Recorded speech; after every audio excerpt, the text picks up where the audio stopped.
के साए आपके सामने।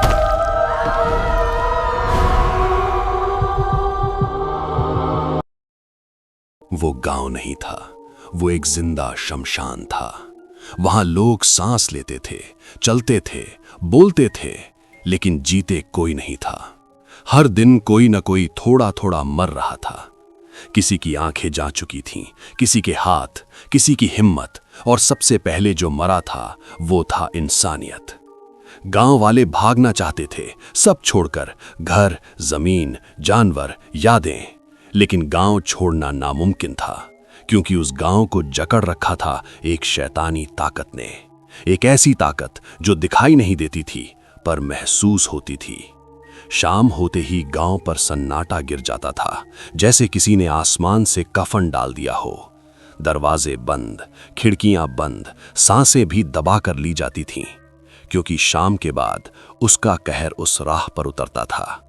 वो आत्मा इंसानों को तुरंत मारती नहीं थी, वो उन्हें जीते जी अधूरा करती थी। बहू, सुनील आया कि नहीं अभी तक? आशा देवी की आवाज कांप रही थी। नहीं माँ जी, अभी तक नहीं आए।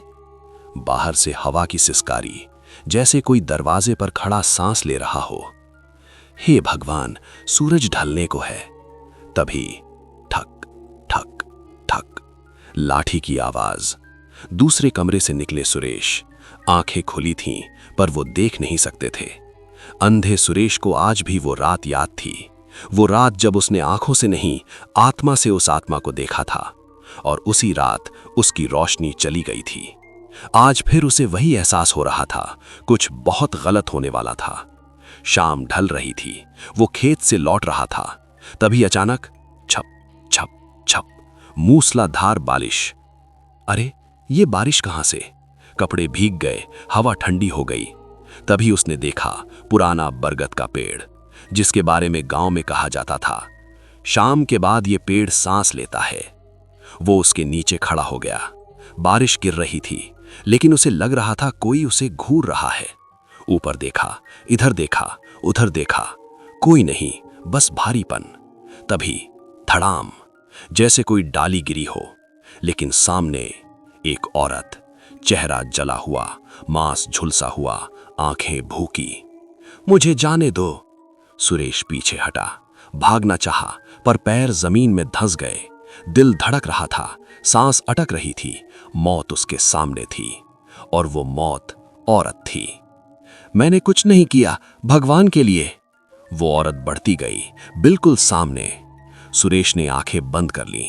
तभी छपाक, उखड़ते हाथ की आवाज, चीख, और वो औरत उसका कटा हुआ हाथ लेकर बरगद के नीचे गई। फावड़ा उठाया, मिट्टी खोदी, हाथ दफना दिया, फिर जोर से हंसी। किसी को नहीं छोड़ूंगी। सुरेश आज भी कांप जाता है। उसे पता था बरगद के नीचे जो दफन है वो फिर जाग चुकी है। सुनील खेत से लौट रहा था। आज देर हो गई थी। आवारा पशु फसल में घुस गए थे। किसान के लिए फसल जान से ज्यादा होती है, लेकिन अब शाम गहरी हो चुकी थी। दिल धड़क रहा था, अगर आज मेरे साथ भी। तभी वो बरगद के पास पहुंचा और सुना फुफकार फुफकार, जैसे सैकड़ों सांप। सामने एक विशाल नाग, लाल आंखें। नाग फुफकारता हुआ उसके गले से लिपट गया। सांस रुकने लगी, और फिर नाग का शरीर बदलने लगा। वो औरत, वही जला चेहरा, वही मुस्कान। लोग भागना चाहते थे, पर गांव से बाहर निकलते ही एक अदृश्य दीवार टकरा कर गिर जाते। धीरे धीरे गांव अंधों का गांव बन रहा था। सोनम 1 साल से शहर में पढ़ रही थी। उसे कुछ पता नहीं। आज छुट्टियां थीं। सरप्राइज देने घर लौट रही थी। शाम 5:30, स्टेशन सुनसान, न चाय वाला न रिक्शा। वो पैदल चल पड़ी। कुछ दूर एहसास, कोई पीछे है। मुड़ी, कोई नहीं। फिर वही एहसास, फिर मुड़ी, खाली सड़क। फिर भयानक हंसी हवा में। उसने फोन मिलाया। मां, मैं गांव आ गई हूं। उधर से डर। तुमने बहुत बड़ा अनर्थ कर दिया। गांव शापित है, एक आत्मा सबको अंधा बना रही है। तभी हंसी, तेज हवा, मोबाइल उड़ गया। कौन हो तुम? सामने आओ। सन्नाटा। फिर आवाज, तुम भी अंधी हो सोनम, मैं निर्मला हूं। सोनम के सामने धुंध में वो आकृति खड़ी थी, जला हुआ चेहरा, आंखों में आग नहीं, सदियों का दर्द। मैं निर्मला हूं, तुम्हारी निर्मला दीदी। सोनम की सांस रुक गई। नहीं, आप तो मर गई थी। हां, लेकिन मरी नहीं, जलाई गई थी। हवा भारी हो गई, पेड़ झुक गए। सुनोगी मेरी कहानी? सोनम ने सिर हिलाया। तेज धूप, खेत में काम करती निर्मला, पसीना, थकान, मगर चेहरे पर जिद। तभी पीछे से ताली की आवाज। अरे मेरी रानी, कितनी बार कहा है धूप में मत जला करो खुद को। गांव के मुखिया धनंजय का बेटा रंजय, जिसके नाम से गांव कांपता था, वो पास आया, निर्मला का हाथ पकड़ लिया। हाथ छोड़। चटाक, थप्पड़। खेत में गूंज गया। रंजय सन्न, धीरे से गाल सहलाया, आंखों में जहर उतर आया। तुमने रंजय पर हाथ उठाया है? वो झुक कर बोला। आज से तुम्हारी उल्टी गिनती शुरू। रात भर उसे नींद नहीं आई। उसे दर्द गाल पर नहीं, घमंड पर लगा था, और घमंड सबसे खतरनाक बदला मांगता है। पूरा बाजार भरा हुआ। यही वो दिन था जो रंजय ने चुना, क्योंकि वो निर्मला को सिर्फ सजा नहीं देना चाहता था, वो चाहता था सब देखें और चुप रहना सीखें। निर्मला सब्जी लेकर घर लौट रही थी।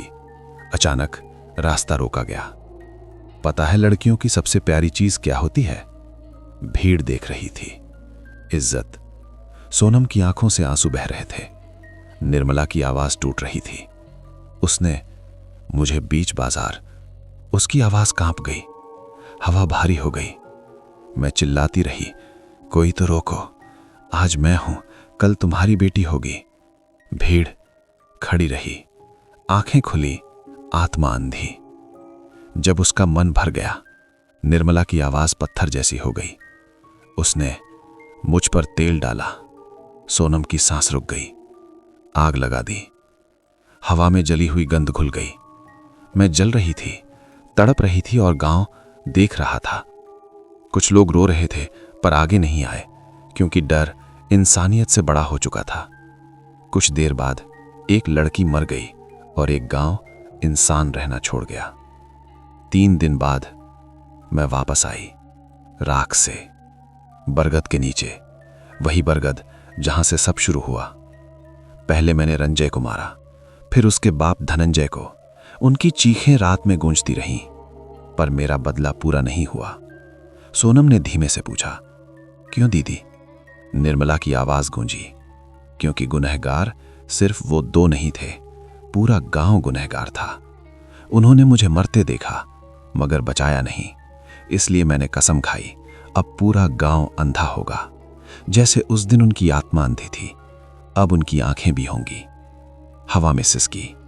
सुरेश, उसने देखा, इसलिए उसकी आंखें गईं।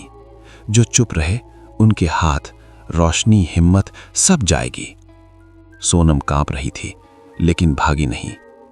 दीदी, आप सही हो, आपके साथ बहुत गलत हुआ, पर सबको अंधा कर देने से आपको शांति मिलेगी। पहली बार निर्मला चुप, सन्नाटा, सिर्फ हवा। आपने असली गुनहगारों को सजा दे दी, लेकिन ये जो बच्चे हैं, ये जो औरतें हैं जो डर गए थे, उन्हें भी सजा। हवा धीमी हो गई, जैसे कोई सुन रहा हो। जब मैं जल रही थी, कोई आगे आता, बस एक भी, तो शायद मैं आज ये ना बनती। सोनम की आंखें भीग गईं। दीदी, इंसाफ डर से नहीं आता, हिम्मत से आता है। और पहली बार निर्मला की आंखों में आग की जगह दर्द था। सोनम की आंखों में डर था, लेकिन उससे बड़ा था सच का साहस। दीदी, अगर पूरा गांव गुनहगार है तो उसे सच भी जानना चाहिए। निर्मला की परछाई हवा में तैर रही थी। सच, उसकी आवाज टूटी हुई थी। जब मैं जलाई जा रही थी, तब भी सच वहीं खड़ा था, पर कोई आगे नहीं आया। सोनम ने कांपते हुए कहा, क्योंकि लोग डरते हैं, लेकिन अगर डर तोड़ा जाए तो वही लोग बदल भी सकते हैं। हवा भारी हो गई। दूर कहीं कुत्ते रोए। सोनम भागती हुई गांव पहुंची। दरवाजे खटखटाए। दरवाजा खोलो, सब बाहर आओ। मर जाओगी पगली, किसी ने अंदर से चिल्लाया। नहीं, आज नहीं छुपना। एक एक करके लोग निकले, अंधे सुरेश, कांपती औरतें, बूढ़े, बच्चे, सबकी आंखों में एक ही सवाल, आज फिर क्या होने वाला है? सोनम चिल्लाई, तुम सब ने एक लड़की को मरते देखा था। सन्नाटा। आज वो लौटी है और बदला ले रही है। लोग रोने लगे। एक बूढ़ी औरत किल पड़ी, हम डर गए थे बेटी, हमें माफ कर दो। एक आदमी बोला, रंजे से दुश्मनी मतलब मौत थी। सुरेश आगे आया, मैंने देखा था इसलिए अंधा हुआ, पर आज मैं डर कर नहीं छुपूंगा। सभी लोग बरगद के पेड़ के पास पहुंचे। हवा अचानक बर्फ जैसी ठंडी, पेड़ की जड़ें हिलने लगीं, मिट्टी खुद ब खुद फटने लगी और धुएं से बनी निर्मला। चेहरा जला हुआ, पर आंखों में अब सिर्फ गुस्सा नहीं था। आज क्यों आए हो? उसकी आवाज गूंजी। कोई आगे नहीं बढ़ा। सोनम आगे आई, क्योंकि आज ये भागेंगे नहीं। एक एक कर लोग घुटनों पर बैठ गए। हम कायर थे, हम डर गए थे, हमने इंसानियत मार दी। सुरेश रोते हुए बोला, हमें सजा दो, पर हमारे बच्चों को छोड़ दो। निर्मला की आंखों से पहली बार आंसू गिरे। जब मैं चीख रही थी तब ये शब्द क्यों नहीं निकले?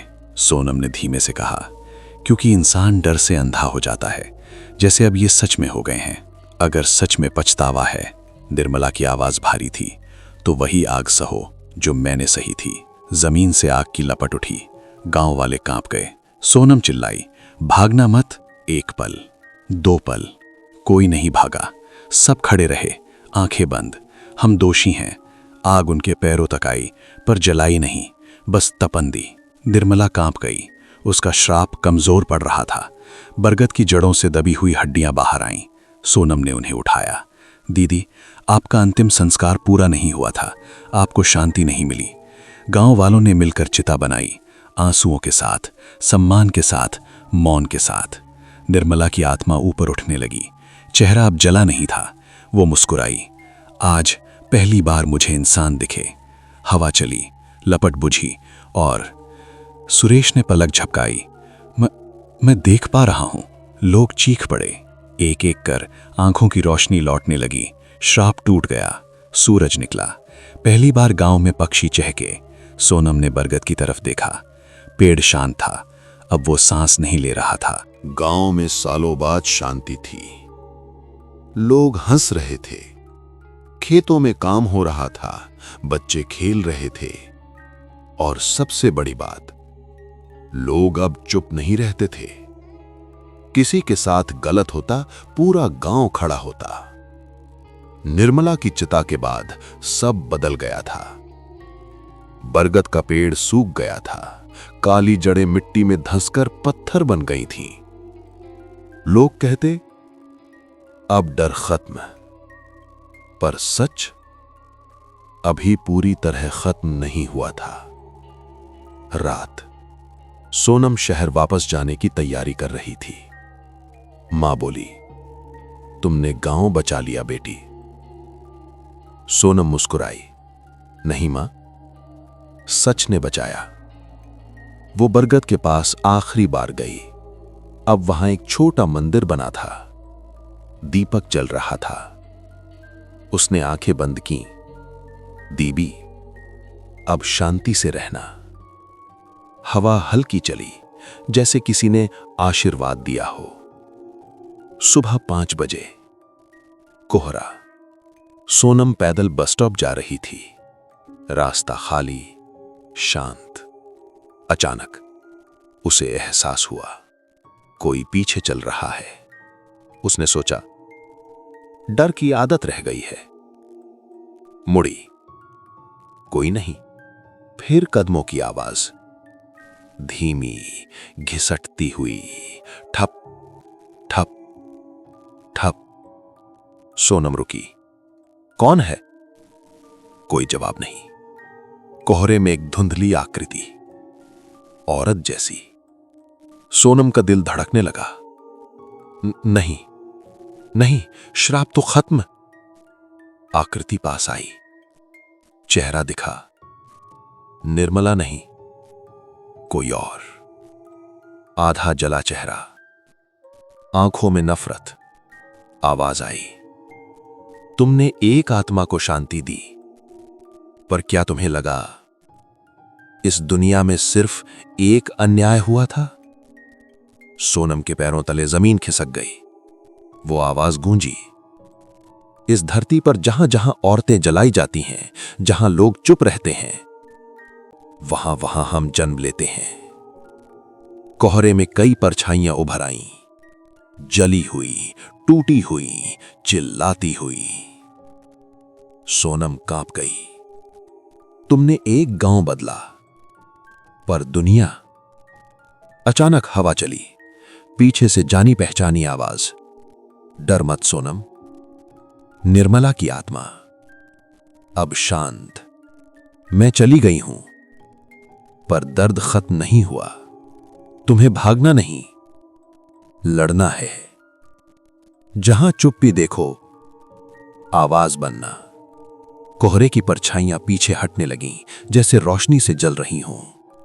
सूरज उगा, कोहरा छटा, सड़क खाली, सब कुछ सामान्य। पर सोनम की आंखें बदल चुकी थीं। अब वो सिर्फ गांव की लड़की नहीं थी, वो बनी थी आवाज। कई साल बाद टीवी पर एक खबर, एक लड़की ने भीड़ के सामने छेड़खानी रोकते हुए अपराधी को पकड़वाया। नाम सोनम। उसकी आंखों में डर नहीं था, बस आग। बरगद अब सूख चुका था, पर दुनिया के हर शहर में कहीं ना कहीं एक नया बरगद उग रहा है।